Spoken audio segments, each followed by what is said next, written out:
acts of sacrifice, charity, penance are not to be given up but should be performed. Sacrifice, charity, penance purify even the great souls. All these activities should be performed without any expectation of result.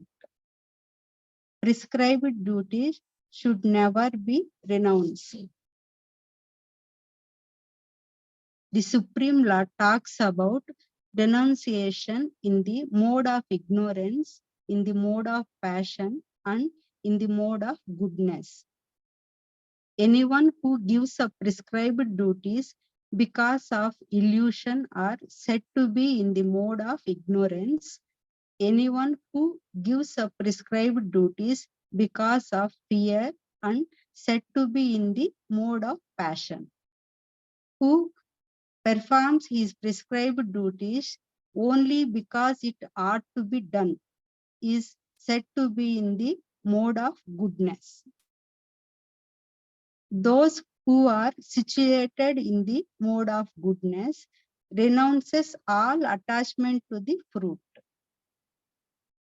They neither hate inauspicious work nor get attached to auspicious work. They have no doubts about work. They are very clear about their work.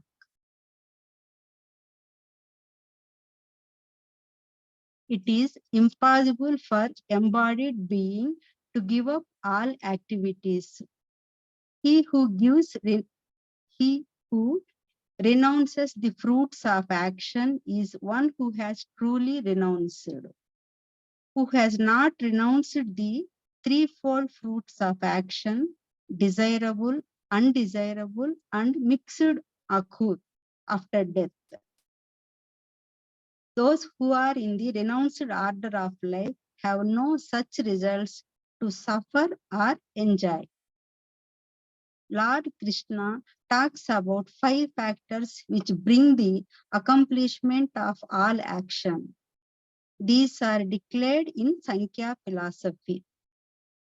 Those are the place of action, the performer, the senses, the endeavor, and ultimately the super soul.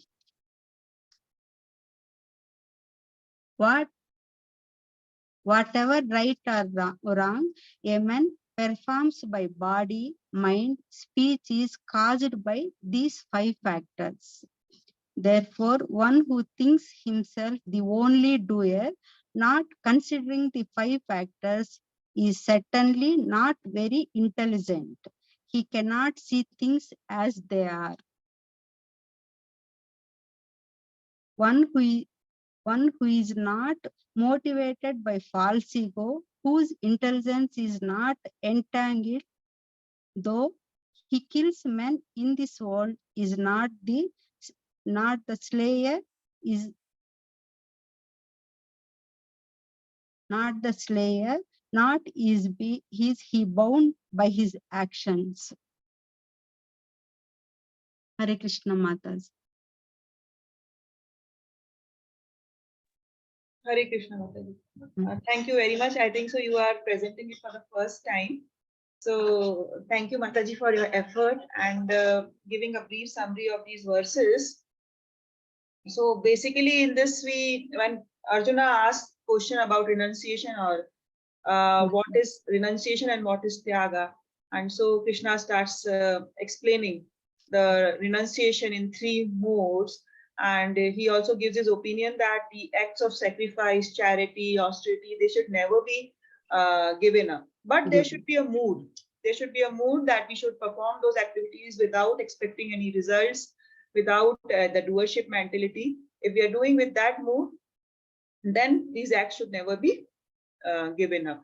And then he discussed about the 5 factors of action, that is the body, the senses, the desire, super soul, and the doer itself. So these are the 5 causes of action. So in this way, Krishna takes us through all these, and finally now he will discuss about the activities in all the three modes, like what is work in three modes and all in the upcoming section, which will be taken by Shanmukh Prabhu. I think so, verse number 18 to 55. And if any questions or comments for Anuradha Mataji, you can ask.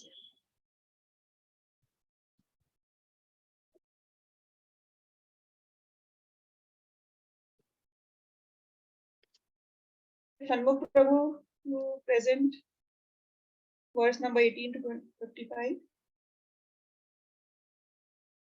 Hare Krishna.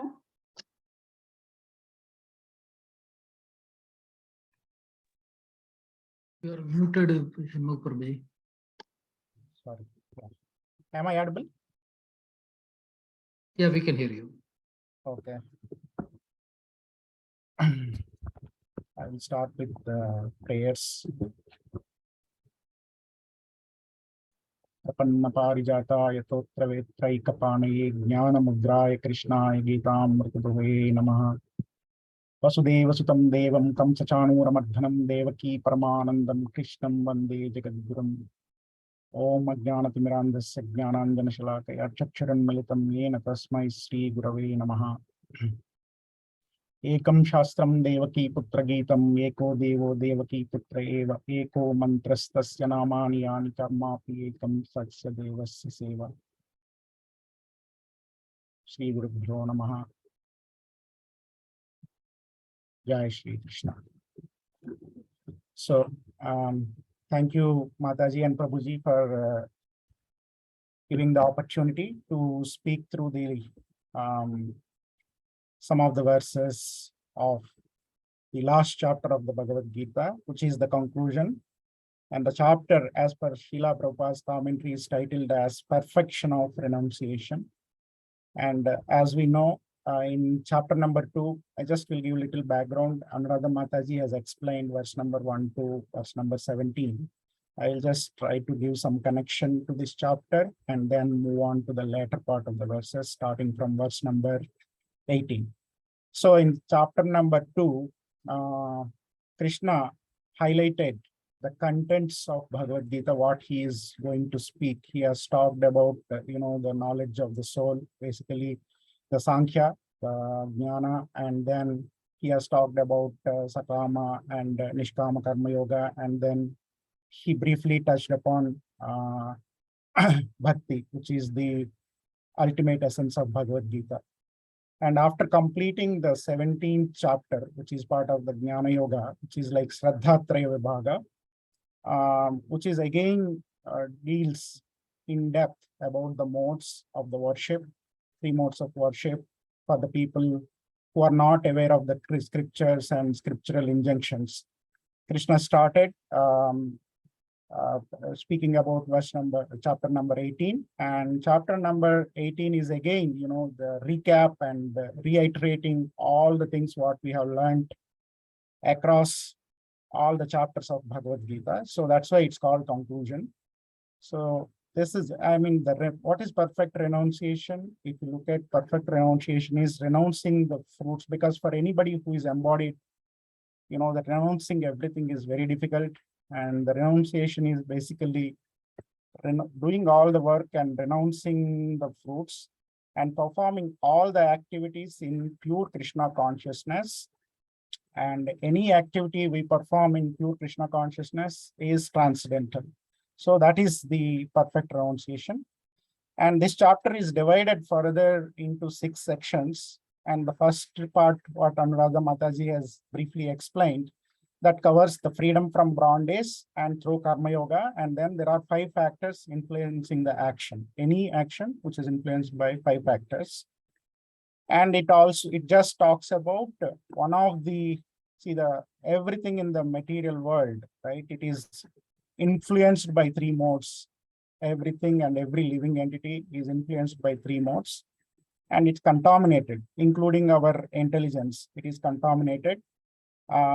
This first session talked about only the renunciation in 3 modes: renunciation in mode of ignorance, passion, and mode of goodness.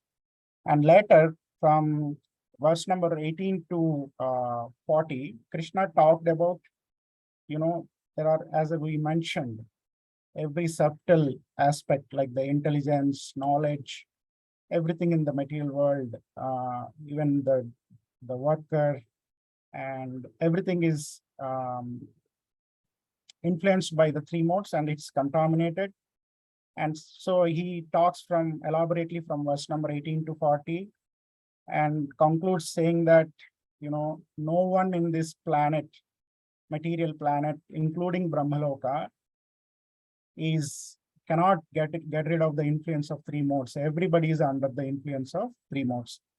And then from verse number 41 to 48, Krishna reiterated about purification by performing the occupational duties as per Varnashram. So that is mostly the recap from chapter number 3 and 4. It is basically the Nishkama Karma Yoga. And then once somebody gradually performs that occupational duties and renouncing the fruits and utilize all the fruits for the Supreme Lord, to serve the Supreme Lord, they will attain the Brahman platform. So verse number 49 to 55 talks about attaining the Brahman platform, which is the confidential knowledge. And from the Brahman, for the devotees, for the impersonalists, attaining the Brahman platform is one and all. So beyond that, that is their highest stage of realization. And devotees goes beyond that and they act in Krishna, pure Krishna consciousness. That covers in the section number 5. In section number 6, after section number 5, whatever discourse Krishna has given, it has completed. And from section number 6, the conclusion was talked by Krishna and Sanjaya. So this is how this goes. And with the grace of Krishna, I am going to cover section number 2, section number 3, and section number 4, and later parts will be covered by Harshad Prabhu. So, and a little bit connection to this chapter, which is very important. We know that we can solve all the problems by our intelligence. But we know that everything in the world is influenced by three modes. That means the intelligence is also corrupted. So you are not sure whether you will arrive at the right destiny by performing any action with our intelligence. So what is the solution? Even the intelligence is corrupted, what to talk about anything else, right? So how do we do that? So the solution is surrender. What is surrender?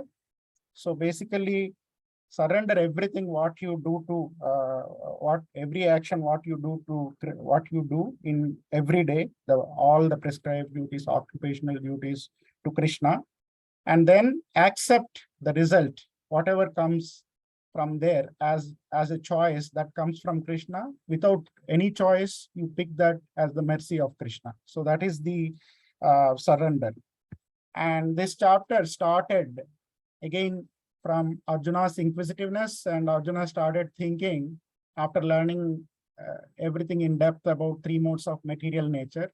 So he thought, whatever decision I did to run away from doing the battle, did I do it right, or in which mode did I do it? And obviously we know, after understanding everything, he did it in the mode of ignorance. So he started asking the question and the chapter started. So that's the quick background which I wanted to give. After covering, three modes of renunciation, and Krishna talked about three factors which motivate the action in verse number 18. He said that the knowledge, object of knowledge, and knower, these are the three aspects motivate any action. And then the senses, the work, and the doer, these are the three constituents which will make sure that the action actually materialized. So any mundane action, before we perform, we have some inspiration and we have some thought process. We will do some thinking, and then we will feel that action, and then it will be translated into subtle form of work. And from subtle form of work, that will be materialized into action. We call it as action only when it is materialized. So when inspiration is there, naturally when the worker is there, and the actual work happens, and the actual work always happens through our senses. So after this verse, Krishna, as we know, Krishna talked elaborately, as we said, that everything in this material world, every living entity and everything in this material world is influenced by three modes. So Krishna started explaining what are all other aspects were influenced by three modes. And he has explained what it means in each of the mode. So in verse number 18.19, he just tried to give some essence, saying that, Prabhupada says in 14th chapter, we say that the mode of goodness is illuminating through knowledge, and the mode of passion is purely materialistic and for fruitive desires, and mode of ignorance is conductive to laziness and indolence. And all the three modes, including the mode of passion, binds jiva, conditions jiva, and it will allow him to take only repetitive birth and death. He can never beat the birth-death cycle as long as he is controlled out of three modes. And there is no thought of liberation as long as one is bounded by these three modes. And after that, in chapter 17, Krishna also continues his discourse on three modes, saying that there is three modes. He talked about three modes of worship, three modes of food, three modes of sacrifice, and three modes of charity, right? So he has covered that. Those are all the things which are influenced by three modes. And this is mainly meant for the people who are unaware of the injunctions of scripture, but still they worship. So in one of these three modes.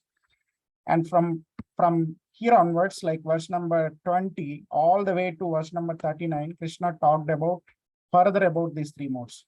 In verse number 20 to 22, Krishna talked about three modes of knowledge. So what does knowledge mean in mode of passion, ignorance, and mode of goodness? So in verse number 23 to 25, he talked about three modes of action. And verse number 26 to 28, he talks about three modes of doer. And verse number 30 to 32, he talks about three modes of understanding.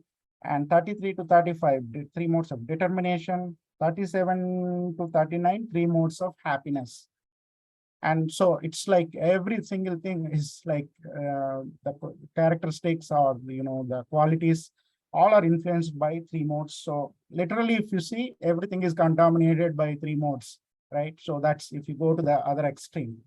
So I'll just briefly go through, and it's very much self-explanatory, starting from verse number 18.20. The first one is like knowledge. What is knowledge in mode of goodness? The knowledge in mode of goodness is, we know that Krishna has superior energy and his inferior energy. Superior energy is like Panchamahabhut and the subtle body. And inferior energy is Panchamahabhut and subtle body, and superior energy is the living entity. And the one who sees that the same spirit soul in every living entity, sees that one superior nature in every living entity, the one who sees, that person is in the knowledge with mode of goodness. And the person with mode of passion, he thinks that there is the soul is not eternal, and the consciousness destroys just after the body, and he identifies himself with the body. And in addition, Prabhupada also brought one interesting thing, right? The impersonalists think the all-pervading soul, there is only one soul, and body is manifestation of temporary ignorance, right? There is all-pervading soul, which is one soul there across all the living entities. Even that kind of conception is also said to be in the mode of passion. And then mode of knowledge in mode of ignorance. So the person who is in mode of ignorance with knowledge, without proper knowledge, he doesn't follow any directions from scriptures. And for him, knowledge is just like satisfying the body and all demands of the body and all comforts. In fact, his consciousness, his knowledge is almost like animalistic, like, we have the verse, like animals, ahara nidra vayamaidunamcha, eating, sleeping, defending, and mating. So there is nothing more than that. So he's in full of mode of ignorance with that knowledge. So in verse number 18.23 to 18.25, Krishna talked about action in mode of goodness. If a person, how an action in mode of goodness would look like. So action in mode of goodness is like regulated action performed without any attachment. What we learned in our Nishkam Karma Yoga, without love, without hatred, without desire for fruitive result. Such an action is said in mode of goodness. The action in mode of passion, as we know, the person in mode of passion acts intensely just to satisfy all the desires and with false ego. So he works just to fulfill the fruitive desires and sense gratification. And the person in mode of ignorance, he will act in illusion. And for him, the scriptures are nothing, even they doesn't exist. He's not aware of scriptures. So if he's not aware of scriptures, he doesn't worry about the bondage of action, and he doesn't have any concern for the violence and distress he causes to other living entities. So that's about action in mode of goodness. And then Krishna talks about worker in mode of goodness, passion, and ignorance. And in the worker in mode of goodness, according to Krishna, he says like performs work without association to three modes. That means he is transcendental and situated in pure consciousness.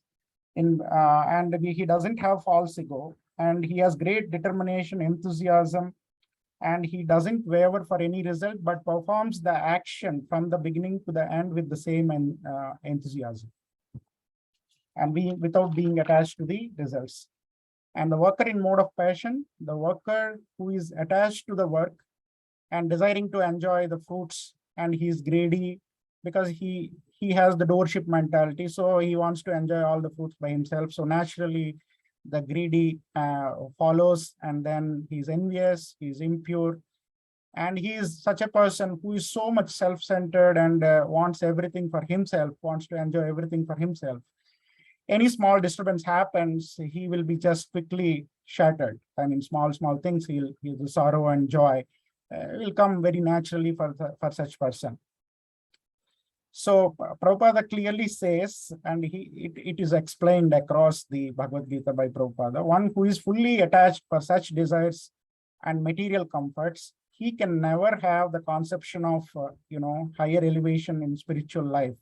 And we know there is a popular verse, 2.44, Krishna said, Bhogaiswari prasaktanam taipahrit chetasam vyavasayatmika buddhi samadau na vidhiyate. So that intelligence, one focused intelligence towards the devotional service will never come for a person who is attached to this bhoga and aishwarya. So, and then in verse number 28, Krishna talked about mode of worker in mode of ignorance. And again, anyone is in mode of ignorance means he doesn't have any knowledge. Knowledge removes all the ignorance, but he's in full darkness, so he doesn't know anything about scripture. He's fully materialistic, he's obstinate, cheating others, lazy, morose, and very procrastinating, and keep postponing the things forever. So that's the person who works in mode of ignorance. And then Krishna explains that's about some of the aspects what we have seen. Then he talks about three modes of understanding. So he said that the understanding by which one is clear about what to be done, what not to be done, and who has the good discrimination capability based on the scriptures, and what's binding, what is liberation. So one who has such a good understanding is the person who is acting in mode of, that understanding is in mode of goodness. And the mode of understanding in the mode of passion, Krishna said that understanding which cannot be distinguished between the religion and irreligion, and between an act which can be done, which cannot be done, that is said to be in mode of passion. Because for the people in mode of passion, they don't understand what's religion and what is irreligion. And they just focus on their, satisfying their desires through their intense efforts. And understanding mode of ignorance, that understanding that considers religion to be irreligion and irreligion to be religion under the spell of deep illusion and darkness. And that such person who is having that understanding, he is always driven to in wrong direction. We can understand Duryodhana is like one of the examples for such people. And like in the latter verses, Krishna talked about the determination in three modes. Determination in mode of goodness, that determination which is steadfasted, unbreakable, by the yoga practice, by which he controls the mind and activities and senses, and he performs his duty. So that determination is called the determination in mode of goodness. So in this particular verse, again, Prabhupada has highlighted in the purport, Avyabhicharenya. So that is like unalloyed or without any break. So the determination without anything what he does, he performs without any break. He has the complete steadfastness, and he's in pure Krishna consciousness. So the determination in mode of passion, that determination with which who always works for desirous fruit, in desire of fruitive results. He expects fruitive results both in religious and economic activities. And the only desire for such person in mode of passion, and the one who has that determination in mode of passion, the only desire is the sense gratification. Always gratify their senses and by fulfilling the desires. And the determination in mode of ignorance, Krishna said, that determination which cannot go beyond dreaming, fearfulness, lamentation. This is basically repetition of the previous, moroseness and illusion. So for a person who is in illusion, all the time he is in mode of ignorance. So after talking about three modes of determination, Krishna talked about three modes of happiness. So if you look at the conditioned soul, always enjoys three modes of happiness, and which is very mundane. Their happiness is mundane, but sometimes due to close association of devotees, he may be awakened through his pure consciousness, which is Krishna consciousness, and that mundane happiness will be transformed into eternal happiness. So in verse number 18.37, Krishna talked about the happiness in mode of goodness. So this is which is very much applicable for us who is practicing the devotional service at the practice stage. That happiness which looks like a poison when it is started and ends up in nectar and awakens the self-realization. That is the happiness in mode of goodness. And we know that anything we start the devotional service at the beginning, we have to do a lot of practices. We have to get up early and do the chanting and study scriptures, and we have to do every day. And then, we have to monitor our progress, and that looks like poison definitely because of, the bodily attachment, and our mind and intelligence are not pure to begin with. But gradually, once they elevate to the highest platform, and once they transcend the three modes, it brings the nectar. So that is like the happiness in mode of goodness.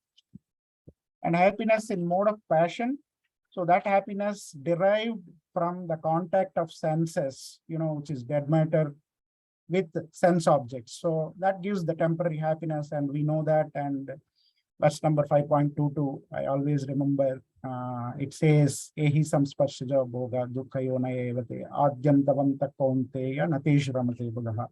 So the dead matter interacting with dead matter will never give happiness, and we can never solve our, the problems, material problems with matter. Just we can't do that, as Prahlad Maharaj says. So, and also we know that the senses have to be diverted from the sense objects, and then we have some beautiful verse in 2.59. The senses have to be engaged, and senses have to be shown the higher taste, which is like we say param društva nivartate. So the happiness in mode of passion is like, the interaction between the matter and matter, which doesn't yield anything. So in the last one, Krishna talked about happiness in mode of ignorance, that happiness which is blind to self-realization, which is delusion from beginning to end. That person who is that particular happiness, which is always in delusion from the beginning to end, and it rises due to the extremes of laziness and illusion. It is said to be in mode of ignorance. So he has explained all 6 characteristics of, the living entity, and he talked about all these are influenced by 3 modes, and there are many things, and move on, but Krishna has given that. And then he said, there is no being exist either among the man or demigod in higher planetary systems up to Brahmaloka, which we call it is in the material world, right, including Brahmaloka. who is free from three modes. So everybody is bound by these three modes. So after explaining that, Krishna moved to the next session, which is, performing the prescribed duties, occupational duties as per Varnashrama. So initially he talked about, and Krishna is like, I like Bhagavad Gita because the way Krishna teaches is very systematic, and the verse by verse, if you gradually go, the consciousness is elevated, and then there is a conclusion, and then move to the next session. So here, if you see, Krishna mainly talked about whatever we talked in chapter number 3 and chapter number 4 and probably 5, which is like Nishkama Karma Yoga. So first, Krishna talked about, how by doing the work as per one's own nature, acquired from three modes of material nature. We call it like the psychophysical nature, what we acquire due to the association with the three modes. And if one performs that work, he will be, even he is not successful, the sinful reactions will not incur. That is Krishna's injunction. We studied it in chapter number 3. And then Krishna talked about, the 4 varnas and the characteristics of the people with that 4 varnas.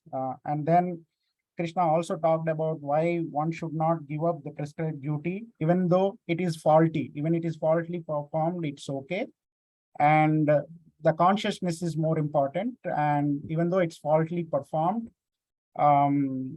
we will be purified. Gradually, we will be purified. And how, with that purification, with that gradual purification, by practicing renunciation, how one can attain Brahman platform. So Krishna talked about it. And then in the end, as always, Krishna highlighted, I will be known only by bhakti. He said, like, I am bhakti amam abhijanat. So in verse number 18.41, Krishna said that Brahmana Kshatriya Vishan Sudram cha Parantapaha Karmani Pravibhaktani Sarvabhava Prabhavai Gunaihi. So this is again repetition of mostly the verse number 4.13. He said that I have created all these 4 varnas based on guna and karma, based on the 3 modes, the nature acquired by 3 modes and the activities associated with that. I have created 4 varnas. What are those 4 varnas? Brahmana, Kshatriya, Sudra, and Vaishya. They are distinguished by the qualities of their own psychophysical nature acquired by 3 modes.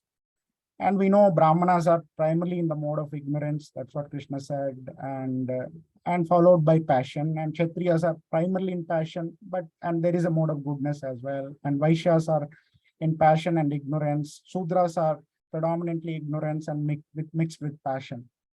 So then Krishna talked about the characteristics of Brahmana, which are like, peacefulness, self-control, austerity, purity, tolerance, honesty, knowledge, wisdom, religiousness. These are the natural qualities. And we know that the Brahmana is supposed to achieve that Brahma Jnana. So he is naturally equipped with these qualities, and they do the preaching and enlighten the people. And then the Kshatriya, he will show the heroism and the power, determination, resourcefulness, and courage in the war, generosity and leadership. So he's a mix of all good characteristics with a lot of generosity and leadership. Means for Kshatriya, it doesn't matter whether it is certainty or uncertainty. We would have seen a lot of, our history, including Arjuna, right? What kind of fighters they are. They don't care for the situation, and they really they fight the war courageously. And for them, losing the life in the war, they will attain, the higher planets. So that's how Kshatriyas work. And then if you look at throughout the Bhagavad Gita, Arjuna tried with a lot of inquisitiveness and questions to escape from the war, but Krishna has given consistent message that you have to fight as a Kshatriya. So that means Krishna has insisted, so one must perform their duty as per their varna. There is no way to escape. It's not good to escape because it doesn't help you to achieve the highest goal of human life. And then Krishna talked about the characteristics of Vaishyas and Sudra in verse number 18.44. And in 18.45, Krishna said that by doing the work as per one's own psychophysical nature, that is the Swadharma, they will be successful without attachment to the fruits. If they perform it, they will be successful, and then they will become perfect also. They will attain the purification. And similar verses we find in everything we can refer to third chapter. Krishna said, like, tasmad asakta satatam karyam karma samachara sakto hyacharan karma paramatmanti purushaha.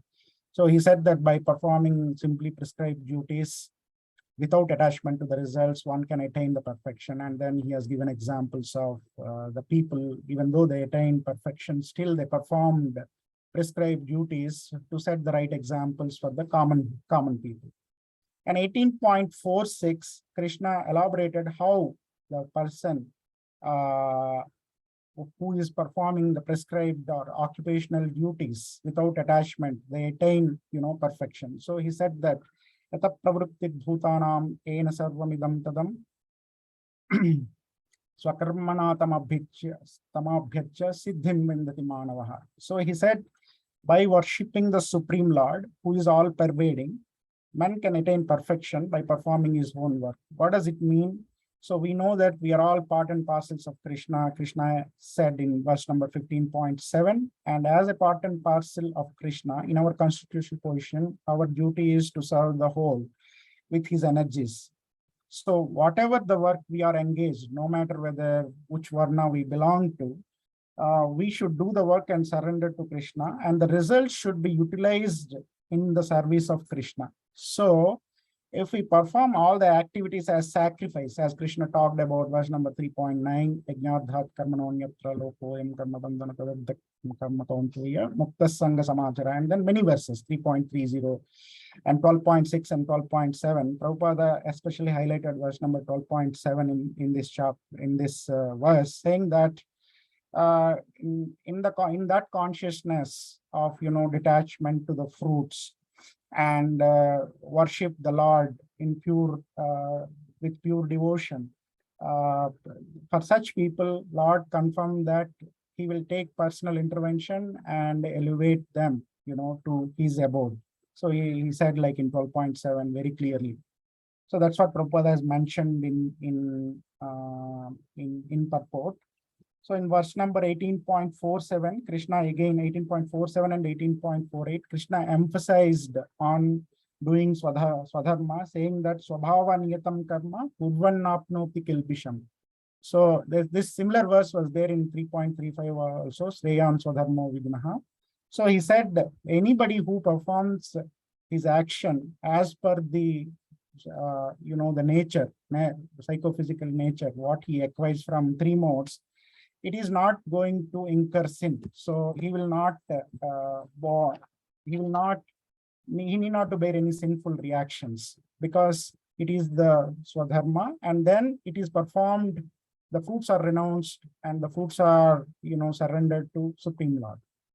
So and Prabhupada talked elaborately about this particular verse, and in the latter verse with a nice example. So Prabhupada said, like, the Brahmana is meant for mainly studying the scriptures and enlightening the common man. Sometimes he has to do the animal sacrifice in alignment with the scriptures, but it causes some discomfort or some disturbance, but he should still continue to perform his Brahmanic activities. And Kshatriya is meant to, protect dharma and rule the kingdom religiously.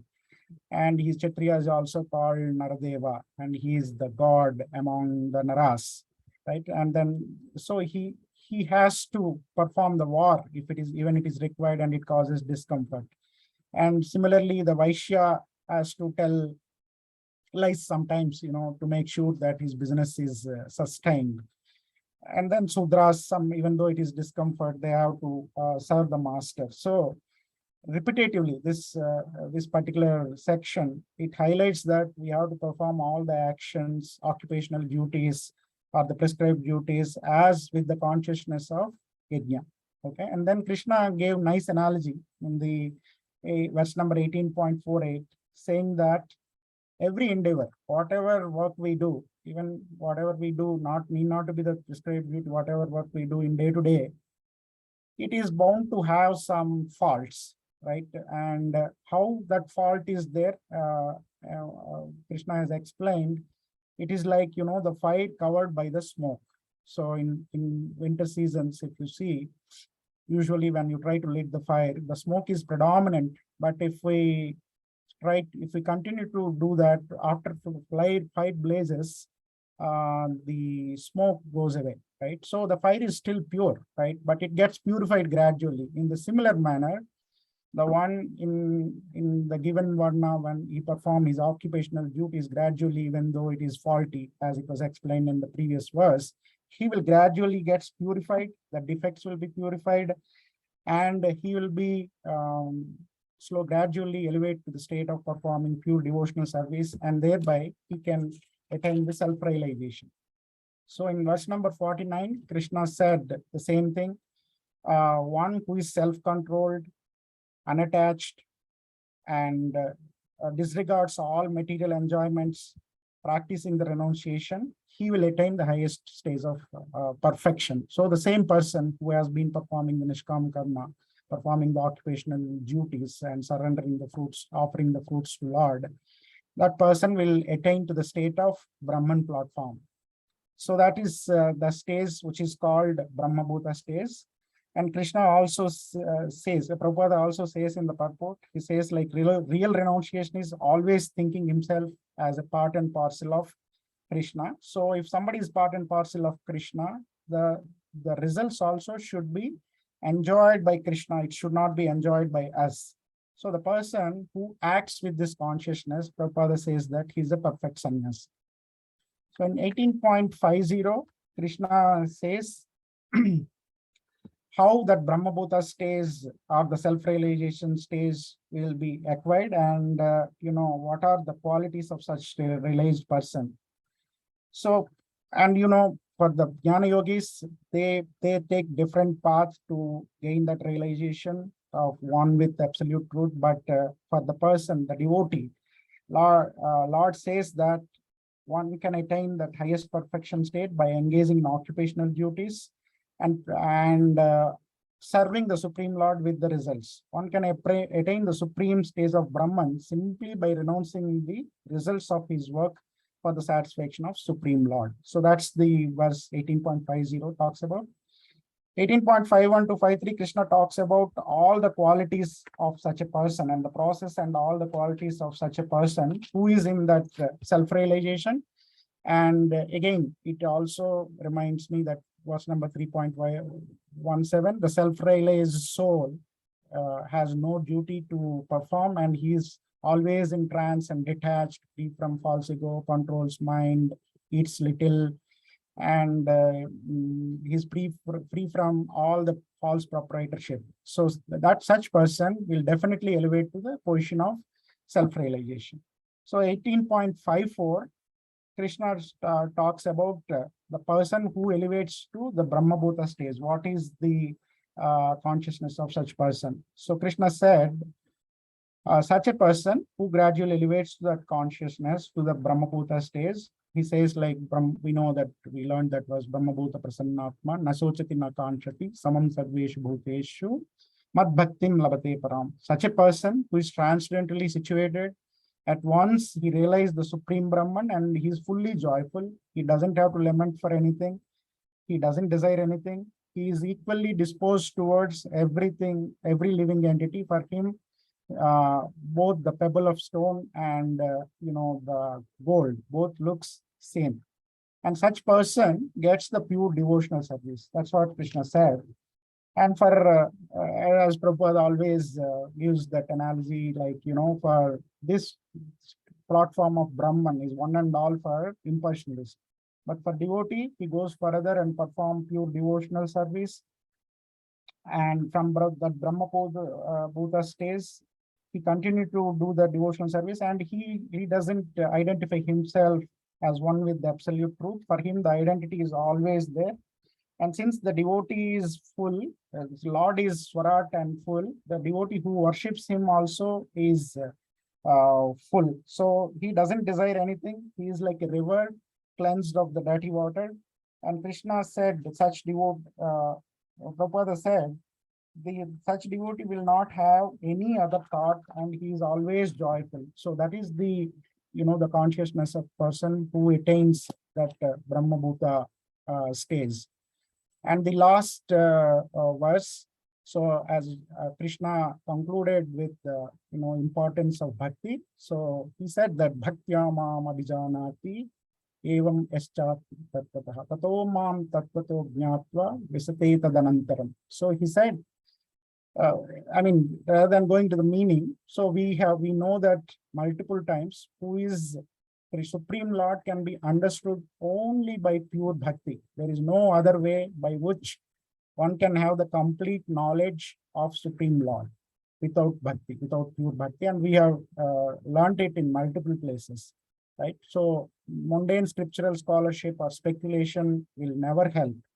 And in 14.26 also, Krishna confirmed that only by performing pure devotional service, we can even transcend the three modes. And Prabhupada emphasized here that the Vishate means it's not, being one with the Supreme Lord for the devotee. It is for the impersonalist. For the devotees, Vishate means entering into the kingdom of Lord. So that's what it's explained. And also he has given nice example. If the green bird enter into, the tree with green leaves, it does not mean that that bird is one with that, that green tree, right? So the identity of that bird is still maintained. And the similar way, the devotee's identity will continue to be maintained once he reaches to the abode of Krishna, and then he will perform the devotional service in the spiritual world. So in summary, there are 4 key points from up to verse number 18.39. Krishna said, everything and every living entity in the material world up to higher planets of Brahmaloka is contaminated and influenced by 3 modes, and one can transcend these 3 modes by performing the activities in pure Krishna consciousness. And Krishna is the one who created varnas, and based on the, the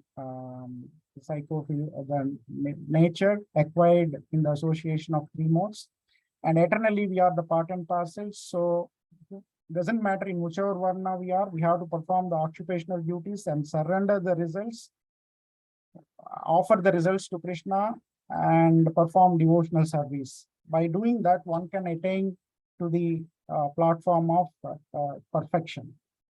And by performing occupational duties with the consciousness of yajna, utilizing the results to serve Krishna, one can gradually elevate to the Brahma Bhuta stage, where the pure devotional service is initiated.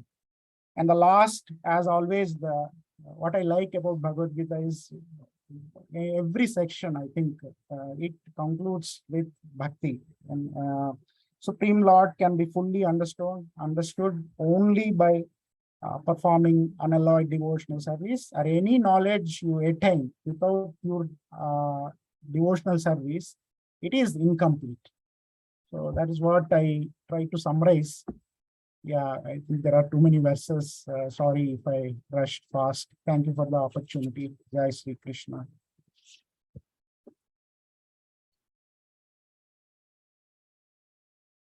Hare Krishna. Hare Krishna, Prabhuji. Hare We can Krishna. listen. We can hear it. Yeah. Yeah. So thank you, Shanmu Prabhu, for nicely taking us through these verses. So you have explained so nicely that I think so everybody is now clear. If any questions or comments for Prabhuji, you can place forward.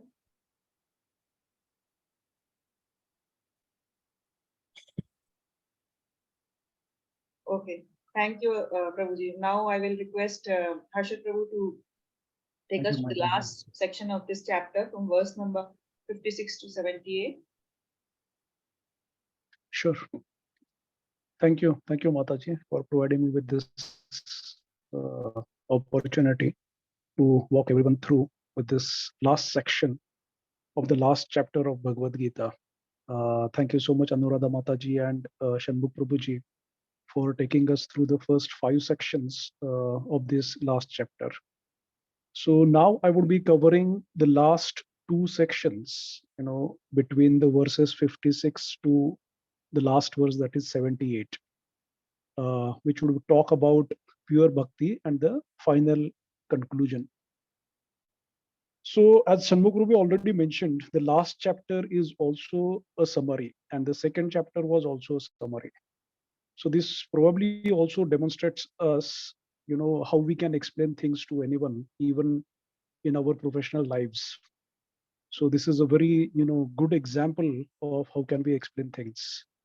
So taking over from where Shanmugh Prabhu left us in the next verses 56 and 57, Krishna emphasizes acting in Krishna consciousness means to act under the direction of the Supreme Lord, just like a faithful servant, and not acting independently for our own sense gratification. Acting according to Krishna in Bhagavad Gita and acting under the guidance of a bona fide spiritual master in the disciplic succession is considered the same. A Krishna conscious person, may seem to perform all routine mundane activities, like any other person in the world, like bringing, groceries from the market, going to the office, earning money, and things like that. But he does it for Krishna's pleasure. So the consciousness is completely different. And thinking about Krishna, he's doing all these activities which seem to be mundane to the outer world. Moreover, he is also not attached to the fruits of his work. And Krishna explains this to be the perfect Krishna consciousness. We have already seen this in the chapter 8, the verse 7. Tasmat sarveshu kaleshu mama anusmara yuddhacha mayar pita manobuddhir mama vaishyasi asavshayam. Now Krishna is telling Arjuna, with Krishna around us, we flourish. And without Krishna, we no doubt we will perish. And this is exactly what is explained in the verses 58 to 60, where he says, Machitaha sarva durgani mat prasadat tarishyasi. Atha chetvam ahankaran shroshasi vinangshasi. So he's telling us, if we become conscious of Krishna, we will be able to cross over all the obstacles in life by Krishna's grace. But if we ignore Krishna, if we ignore his teachings and we act out of our pride and false ego, we will definitely perish. There is no chance of we crossing over that ocean of nations. So we have seen so many examples, like the Prahlad Maharaj, against Hiranyakashipu. Hiranyakashipu was acting out of pride, and we know that, he perished. Here we need to also understand the importance of prasadat, where he is using the word prasadat. Definitely what we, eat after offering to Krishna, that is definitely prasad. But here, Krishna, means prasadat means the mercy. And without Krishna's mercy, we can't cross over the ocean of nations for sure. We have seen that, Krishna's Maya is so powerful. And to overcome this Maya, we have to take shelter of Krishna. As we have seen in the verse 7.14, Daivi Esha Gunamaya Mama Maya Durtaya, Mameva Ye Pratadante Maya Metam Tarantite. Also, towards the end of chapter 4, Krishna has compared the knowledge that he was imparting to Arjuna with a boat, a fruit, a fire, and a sword. So no matter, how expert a swimmer could be, he or she can't swim in the ocean. There is no possibility of someone crossing the ocean by their own endeavor. And exactly in the same manner, the ocean of nations is impossible to cross over by our own personal endeavor. And we have to take the boat, which is Krishna and his teachings. We have also seen, expert rishis like Vishwamitra, Saurabri Muni, failed in spite of their austerities, in spite of their personal endeavors. We need to also understand, that for Vishwamitra, the damsel Menaka had to come down from the heaven. But trust me, we are carrying our Menakas in our pocket. Yes, mobile phones. We get distracted by these so often. So there is no possibility of, we crossing over the ocean of nations by our own, endeavor. However, once Krishna's mercy is bestowed upon us, crossing this material ocean, becomes as easy as crossing the water contained in the hoof prints of a calf. We have seen examples like Haridas Thakur and Ambarish Maharaj, who were able to combat the challenges due to Krishna's mercy.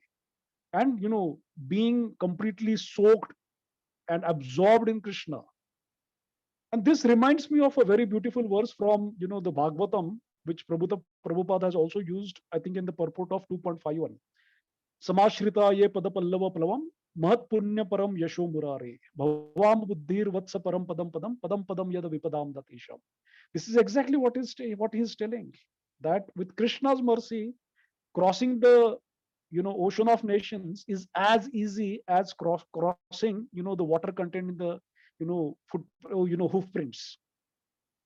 So Krishna further explains, voluntarily acting according to the Lord's direction, keeps one safe in all situations, because we can't ascertain our destiny, on our own, but the Supreme Lord can. And if one is not willing to follow the Supreme Lord's directions, one would be compelled to act by the Lord's energy. And that is Maya, as Shanmugh Prabhuji just mentioned, the three modes of nature. So seeing Arjuna's perplexities, Krishna tries to explain things differently in the next couple of verses. He tells Arjuna that the super soul is the master and director. We have seen this in chapter 13 also in a very elaborated manner. And how, Jiva comes in contact with the material body, and how the super soul always accompanies the soul in every situation of his existence. And how Jiva gets new material bodies based on the desires. So Arjuna's battle of confusion was selecting between peace versus sthana, or maybe the kingdom. If he chose peace, there was no way he would be able to win the kingdom. And if he chose to fight and win the kingdom, he knew that he is going to lose his mental peace because of killing of his relatives and guru. However, Krishna advises him to take the shelter of the super soul with full devotion. And by his mercy, he would attain transcendental peace and also the supreme eternal abode. This means by surrendering to Krishna, Arjuna was able to get both. So from a very lose-lose situation we have seen in chapter 1, where Arjuna was, completely, perplexed. He was feeling like, oh, we will incur sin, we will not able to get, any place to the, heavenly planets. There would be, depreciation of the, Kula Dharma and things like that. And he felt that, there is no reason for him to fight. So from that situation in chapter 1, Krishna has brought him to a win-win situation in this particular chapter. And this is possible only by surrenderance to Krishna. So our devotion should be unflinching, and our faith should be, rock solid on Krishna. This reminds me of a very small story. There was a small girl who was traveling on a flight. She was like 11, 12 years old. And, within a few, minutes of the takeoff, the flight was having severe turbulence. The turbulence was so high that even the crew members were asked to be stationed. The services were, abandoned for, some time. And everyone was dead scary. They were holding their seats and things like that. But this girl was just laughing and enjoying her video game in the flight. A woman next to her, was a bit surprised, and she asked her, "Are you not getting afraid?" And the girl replied, "My dad is the captain of this flight, and he very well knows that I am sitting in this particular plane. So no matter what challenges the weather throws at him, I have complete, full trust in him that he would land me safe. This is exactly what we need to do. We need to make Krishna the captain of our flights and have similar trust. No matter what comes, my Krishna is with me and he is bringing everything for my best. He is the Prapitamaha. We have learned this. He has stated Aham Bija Pradapita, right? He is the Surdam Sarva Bhutanam. And we will, he will ensure, if we follow the instructions of Bhagavad Gita, he will take us back to his abode. So we need to, develop that habit of not telling Krishna how big our problem is, but telling our problems how big our Krishna is. Later, Krishna tells Arjuna that Yate Chesu Tatakuru, do as you like. But we need to be reminded that this is not like the modern relationships where we often, hear friends, relatives, teachers saying, I have told you what's to be done, baki tu dekh le yaar, tere ko jo karna hai kar le. No. They seem to be, least bothered about what you are going through. But Krishna wants Arjuna to take an informed decision. Moreover, Bhagavad Gita is not like the commandments. It does not talk about commandment. You have to do this. No. Krishna at no place is not taking away the free will. And this is also demonstrated here. So Krishna, this is a learning for us in our leadership roles also. If we are guiding to someone, we should not force our decisions on people. We need to always understand and remember between the letters B and D, that is birth and death, there is a letter called C, and that stands for our choice. That is our free will. So we should understand our choices determine our fate, and our choices should not take away from Krishna, but towards Krishna. Anukulasya sankalpam, pratikulasya varjanam. Anything that is pro for Krishna, that has to be, that we need to sankalpa that. Anything that is against Krishna, pratikulasya. We have to, do the varjanam for those things. Yeah. So now, at this moment, when Krishna had said, yate cheshi tatakuru, the ball is now Arjuna's court. He's silently reviewing all that was discussed between Krishna and him. His condition is like, a student, who has studied many chapters of a subject, and just prior to his exams, all definitions, theorems, diagrams, equations, proofs are going through his mind. And at that time, the student's mind is filled with anxiety, perplexity. Although this is not described, in the Bhagavad Gita about Arjuna's condition, various acharyas have, explained Arjuna's condition in, details. But Krishna is Rishikesha. He's sitting in Arjuna's heart as a super soul, and he understands what is going through his indecisive mind. By seeing his condition, he melts like butter, even without Arjuna saying anything. And although he has already said, do whatever you want, he tries to share the most confidential knowledge again in a very crisp and concise manner to facilitate the decision making for Arjuna. And I've really felt when I read the verses 64 to 66, this could be, considered as the concentrated nectar of Bhagavad Gita, where he has actually giving all the teachings of Bhagavad Gita in these 3 verses. He is repeating the essence of Bhagavad Gita here, or maybe all the scriptures, and that is devotion to Krishna. He tells, Arjuna to always think of him, become his devotee, worship him, and offer his respect to him, which is the guaranteed path to reach Krishna. I have been listening to Ambog Lila Prabhuji, for quite some time now. And he has explained this verse very nicely, like Manmana bhava madbhakto madhyajamam namaskaru. Mama vaishyasi satyam te pratijane priyosime. He's saying that, Krishna is saying us, he's asking, people to think of him. Not possible for me. Okay, then become my devotee. Not possible, sir. then worship me, like do some puja, agarbatti and incense sticks, diya and thing like that. Not possible. Then do at least, pay obeisances, do some sort of namaskar. You may have seen, so many people, when they're driving on their bikes or maybe car, when, they pass through a mandir, they say, that is the namaskar that they are doing. And our Krishna even accepts this. And this demonstrates, the Bhaktavatsal nature of the Supreme Personality of Godhead. It's also important for us to understand, one does not need to wait to be freed from his sins to surrender to Krishna.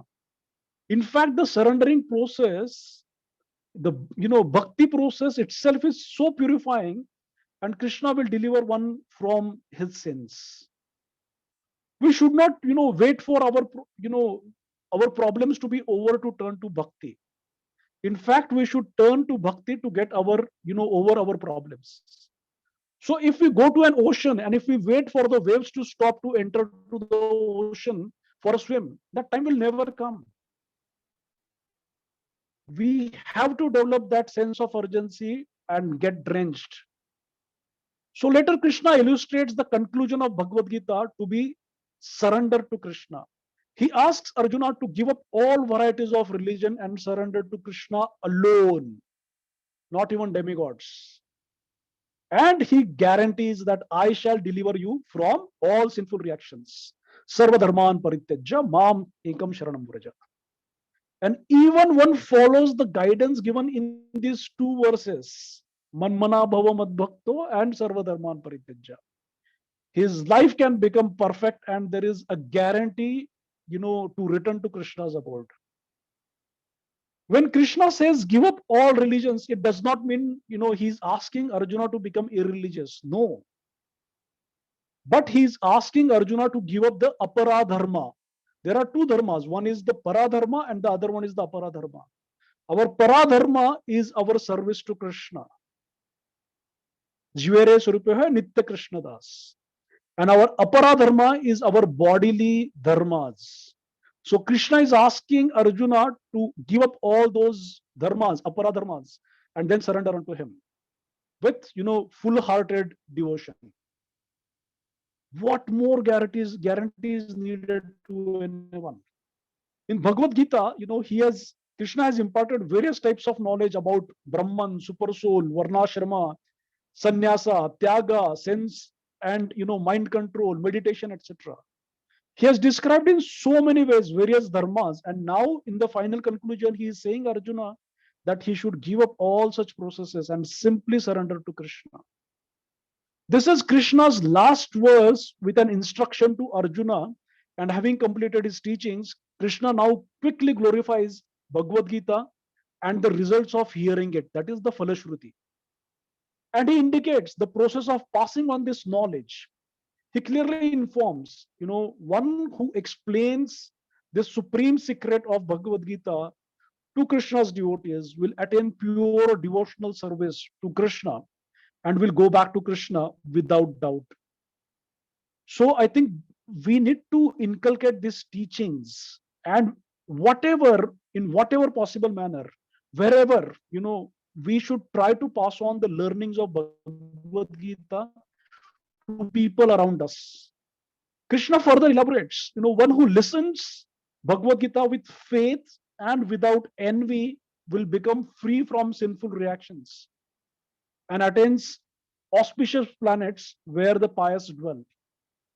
And now in the last section, there is realization by Arjuna and Sanjaya. So Krishna asks Arjuna if he has attentively heard Krishna's words and if his ignorance and bewilderment are removed. If Arjuna would have mentioned to Krishna, I still have doubts, or can you please repeat one portion of the entire Bhagavad Gita, Krishna would have done the same out of his love for his devotee. This again illustrates Krishna's love for his devotees, the Bhaktavatsal nature. But Arjuna responds and confirms that his illusion is now completely dispelled and he has regained his memory.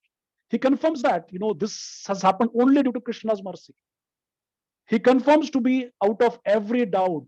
He has clarity and informs Krishna, Karishye Vachanam Tava. I'm ready to follow your instructions. I'm ready to do everything that you instruct me to do. Isn't this beautiful? On one side, Krishna is giving the liberty to Arjuna by saying Yatecheshu Tatakuru. And in response, Arjuna is telling Krishna, Karishye Vachanam Tava. This is the beauty of the relationship between the devotee and Krishna, where Krishna does not take away the free will of his devotee, and the devotee does not want to use it or execute it and only follow Krishna's instruction.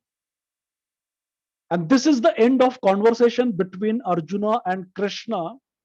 And now the camera from Kurukshetra moves to Hastinapur, where Sanjaya, due to the grace of Vyasadeva, is seeing whatever is happening in every nook and corner of Kurukshetra, and he is telling the live commentary to Dhritarashtra.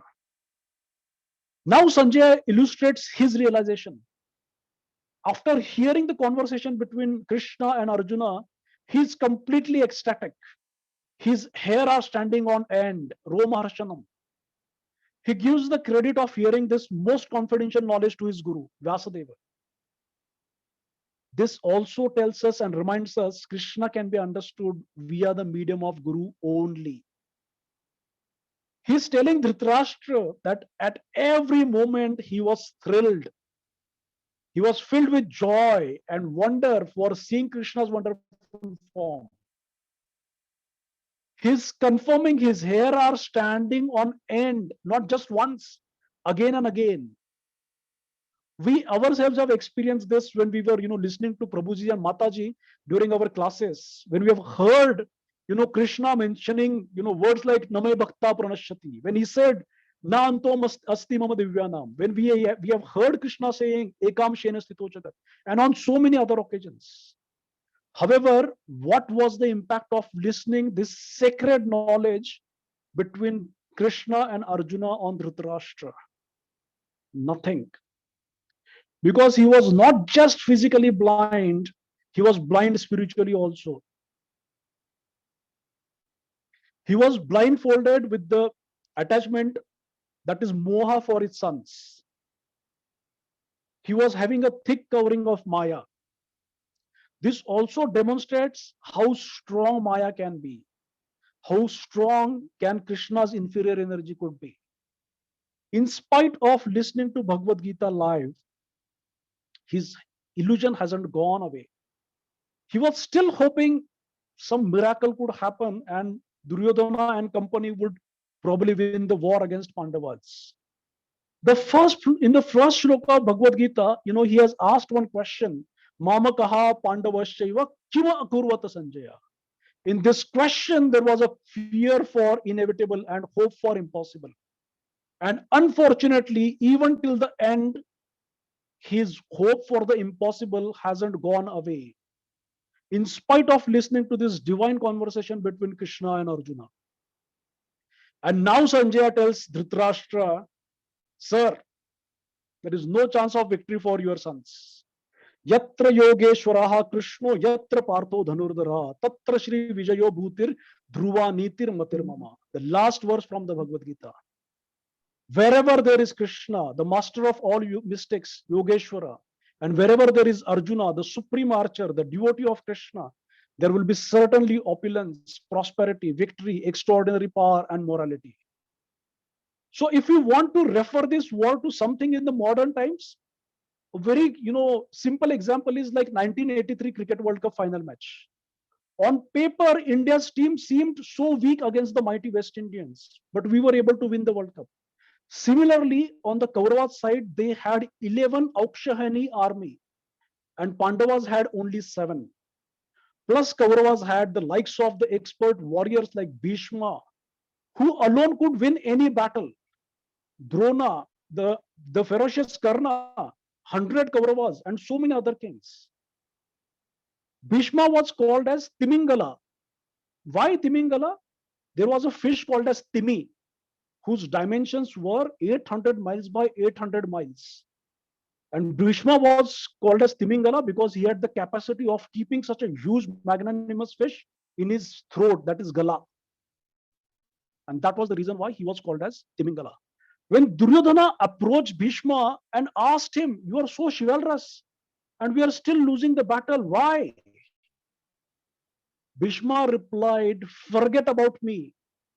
Even if each and every person of our army, that means 11 Aukshani army plus the various kings, Kauravas, Drona, Karna, everyone becomes Bhishma.